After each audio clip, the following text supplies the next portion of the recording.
What is SQLite and what are some of the key features? Well, first up, SQLite is self-contained. This means the entire database engine is contained in a single cross-platform file on disk. There's no configuration or administration required. It's also serverless. So unlike a client-server database, SQLite doesn't run as a separate process.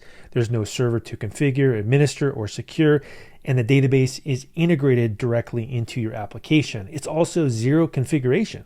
So when an application starts up, it simply opens the database file and you're ready to go. There's no initialization scripts or service accounts or access permissions.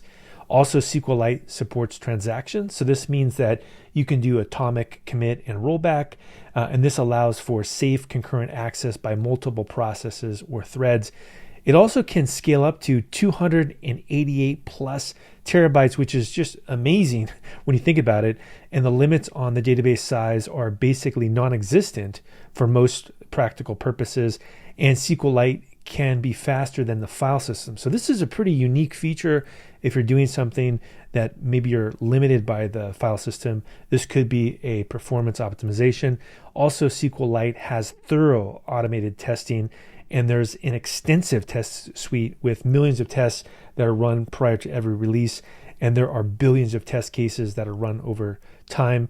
And then finally, it's hard to argue with the data in terms of installation. There's a trillion SQLite databases that are in use, and SQLite is found in more applications than any other database engine. So it is worth having SQLite in your toolkit, and it's an exciting option for many use cases.